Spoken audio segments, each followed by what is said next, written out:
Ronald Lee Steenhoek, and I was born in Prairie City, Iowa, June 27, 1944. When I went to college, the Vietnamese War was getting started, and I didn't really see that as a threat to my future, but as I progressed through college, I became increasingly aware of the fact that I was probably going to have to end up going. When I would interview with companies that came to campus to interview seniors at college, they would ask, first question is, what's your draft status? And when I said 1A, they would all say the same thing, well, call me when you get back. A lot of guys in that era were either trying to get to the National Guard or go to Canada. That wasn't an option for me. I didn't know anybody.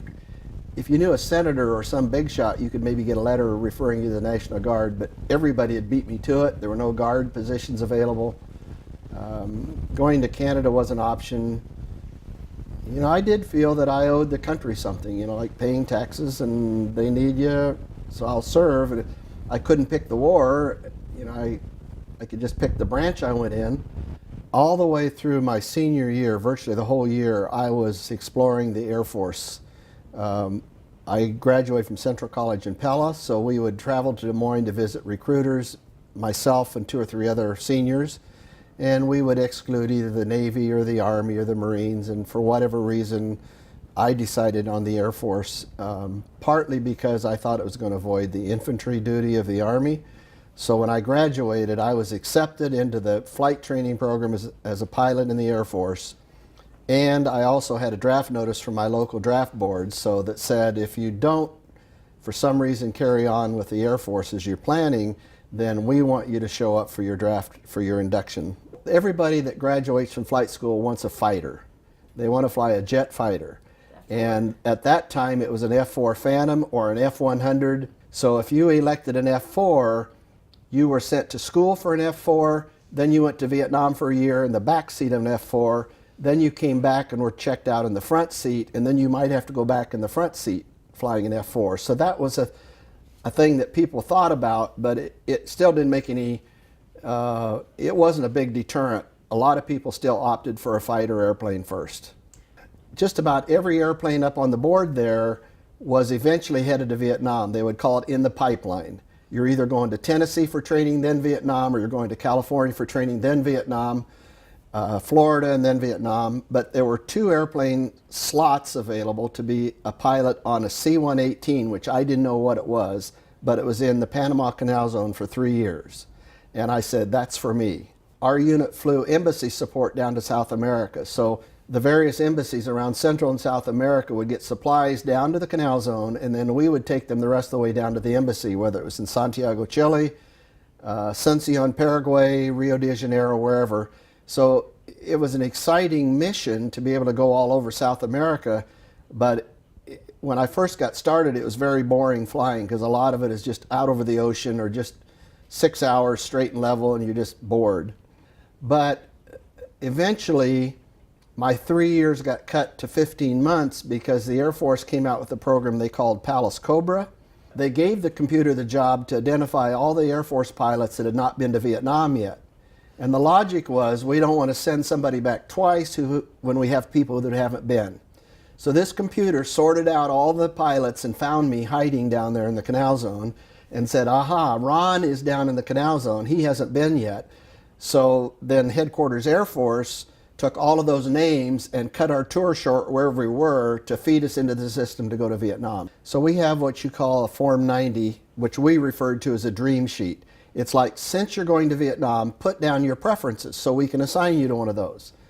And the long and short of it is, when I put down my preferences, I submitted the paperwork, they sent it into the Headquarters Air Force, but in that transmission they made a mistake in the form. And so 2 or 3 months later they said, we have your orders for Vietnam, you want to come and get them? And so I did, and they said, you're going to Vietnam in a UH-1. And I said, what is that? And they looked it up and said, it's a helicopter. And I said, well, that can't be. I didn't put that anywhere on my Form 90. Well, they started checking, and they compared my draft copy of that Form 90 with their transmitted copy, and they said, oh, we made a mistake when we transmitted it. We transmitted that you volunteered for a helicopter in Vietnam. And I said, no, I didn't. Well, they said, it's too late to change. You're already, quote, in the pipeline. And then the military, in all of its wisdom, said, your orders say you're going to a transport unit and we don't know what that is, but you need to go to a gunship training school in Florida after your Wichita Falls, Texas training. And I said, well, if I'm going to a transport unit, what do I need to know how to fly a gunship? And so all during my 10 weeks at Wichita Falls, Texas, they were trying to resolve this issue. And at the end of my training, I said, well, I need to do something. I need to go to Florida for this training, or I need to go home and then get to Vietnam, one of the two. I need the training or not. And they said, we've got it figured out. You don't need the gunship training. So I assured my nervous wife, I'm not flying a gunship. I'm going to Vietnam, but it's a safe job flying generals around or flying Bob Hope around, something safe. But then school was over, and the next day everybody was going to get on an airplane and going to Vietnam, except for, and they read off about 10 names, and mine was one of the names. And I said, well, what am I staying behind for? Well, you'll know tomorrow morning. So, okay, well, it's one day less in Vietnam, I'll stay. So the next morning we went to this room we were supposed to go, and there were armed guards there checking everybody's clearance to make sure everybody that got in the room had a top secret clearance. And I thought, something strange here. And the purpose of that one-day class was to teach those of us they thought were the highest probability of getting captured and become a prisoner of war. It was to teach us a system on how to communicate to our wives via a letter and code on how to smuggle information back. And I'm thinking, this is not my idea, flying Bob Hope around. I'm going to be a POW. And it was purely because I was a helicopter pilot that I was selected for that. So then I went into Vietnam the next day, landed, went to the headquarters of this little transport unit and said, I'm here, Lieutenant Steenhoek reporting for duty. And they said, what do you do? And I said, I'm a helicopter pilot. And they said, we have trucks here and forklifts. We don't have any helicopter. I said, well, that's strange. Is there a helicopter gunship unit on this base? Oh yeah, it's down the road. Let's call them. So I called them and I said, are you expecting a Lieutenant Steenhoek? Yeah, but not for a couple months. You're supposed to be in gunship training in Florida right now. I said, oh no, I'm here. Send me back for the training. And they said, no, too much expense. We'll give you a little extra training here in country before we turn you loose. And then we're not sending you back, so you belong in our gunship unit. So then I had the difficult job of calling my wife at some point and saying, you know, that gunship unit I told you I wasn't in, I'm in it. So they normally give everybody that's been through the gunship training a couple of orientation rides in the area to get used to the terrain and the climate, and then they would turn you loose with a helicopter to do your job. And they said, we'll give you 10 lessons instead of 2, and that'll make up for the training you missed. Well, they only gave me 3. And then they said, we need you, so go get them. I went over in June, the middle of June of 1970. June 1 of 1970, prior to that, there'd been ground troops excursion into Cambodia. And it was such a public relations debacle here in the States that Nixon said, as of June 1, there will be no ground troops in Cambodia, no American ground troops in Cambodia. So these reconnaissance teams that our unit was supporting was all special forces guys. But as of June 1, that became South Vietnamese forces that were furnishing the reconnaissance teams, but we were still providing the air cover for the South Vietnamese teams instead of the special forces teams. So officially there were no ground troops in Cambodia. We were supposed to stay at least an inch off the ground. Every morning we'd get up, we'd have breakfast, we'd have a briefing, here's what we're going to do today. We've got 6 teams out, none of them are due to come out today, it should be a quiet day. And maybe it was quiet, or maybe one of these teams got stumbled onto by the enemy and we had to go get them. So we never knew. Or they'd say, today we're putting in a team early afternoon and we're pulling another team out late afternoon. So they'd tell us at this briefing what the deal is for the day. And then we'd go out to our helicopters and we'd take off and we would go set, we called it strip alert, at a little jungle clearing near the Cambodian border, like 2 to 5 miles away from the Cambodian border, but it was in South Vietnam at a little fire base. So when one of the teams went hot or got in trouble, we would scramble 2 helicopters and they would take off immediately. They were under the control of a forward air controller that was circling in a little light Cessna airplane, and he'd say, it's team number 7, they're in trouble. So we'd head for where we knew they were until we picked him up circling. He would describe the situation to us, tell us, okay, the bad guys are here, the good guys are here, and then we'd descend to the treetop level, firing as we came down and firing our guns to suppress any ground fire that was in the area. And then within 15 or 20 minutes of us taking off, the other two would take off, so that by the time we ran out of fuel or ammunition, they would be on location to do what we were doing. So the only people on our aircraft were a pilot, co-pilot, and two gunners, and they all were used to the rapid, I mean, you didn't have time to be sick. I don't know of anybody that ever got sick, but it was pretty violent flying. It was up and down and left and right and sudden, but we had to still maintain a semblance of this pattern, because we operated in pairs. Number two was following me, and I had to make sure that I was flying the pattern as published so that he could plan his pattern, because if I just flew my own improvised, he wouldn't know what to do. So there was a certain routine that I had to follow, plus or minus a few feet, so he knew.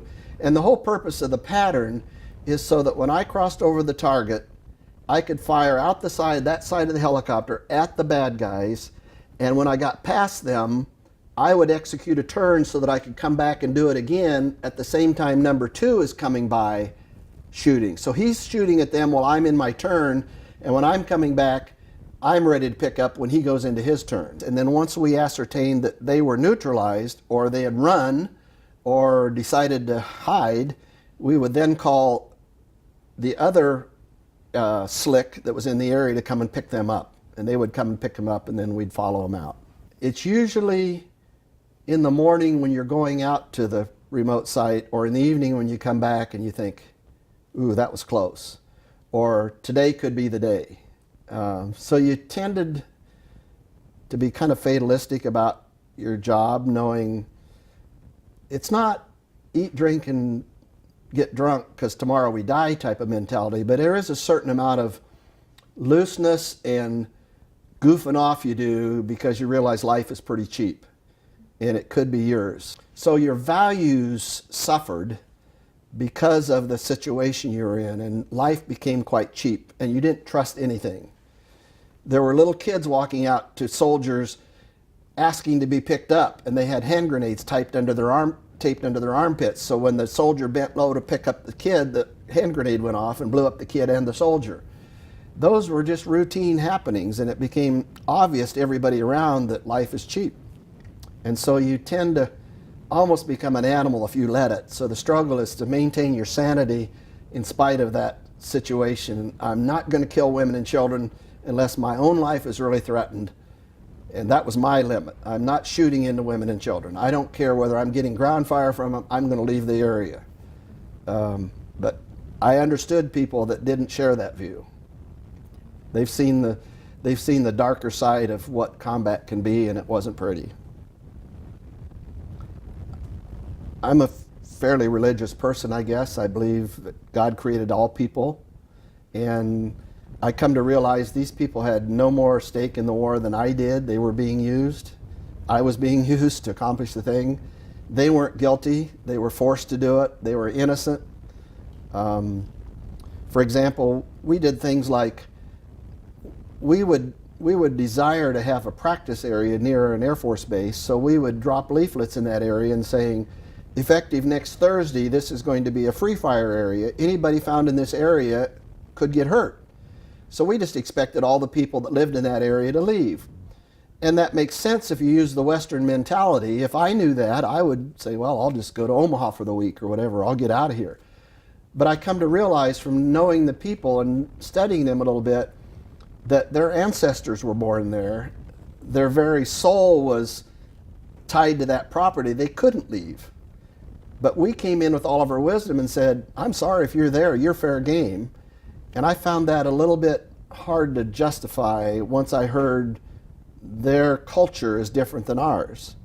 So, I agreed, but I still, when I'm in the free fire zone, if I saw anybody, I had orders, we're not shooting at them. Even though this was toward the tail end of the war, I consider it toward the tail end. It was 70 and 71. It became obvious that there was a lot of deception going on by the military leaders and the politicians. I remember being in college hearing Lyndon Johnson saying, I see the light at the end of the tunnel. And that was in 67, whatever. And I remember Richard Nixon promising this war is about over, and it wasn't. And I saw generals trying to advance their own career at the expense of a lot of people getting hurt. Let's just commit these troops to this thing because it'll look good on my resume. So I had a pretty good perspective. My perspective was, we're here, we're obligated to follow orders, let's do it, but let's not take unnecessary risks. Let's don't hang it out for the country here and do something stupid. Let's make sure we're covered, let's make sure as many people get home safe as you can, but yet let's do the job. Let's don't run away from the job. Let's still get the job done as well as we can, but let's do it with some caution. There is a time to say, no, I can't do this. There's a time to say, let's go get them. And I tried to instill that in the guys I was training. During Vietnam, LBJ and Robert McNamara, who was the Secretary of Defense, they were all intimately involved in planning which targets to hit, what to do, and it was a political war. And we learned that you don't fight war that way. So that's another one of the lessons of Vietnam, is don't get in unless there's a strategy for winning and an exit strategy. So we're learning because of Vietnam that way too.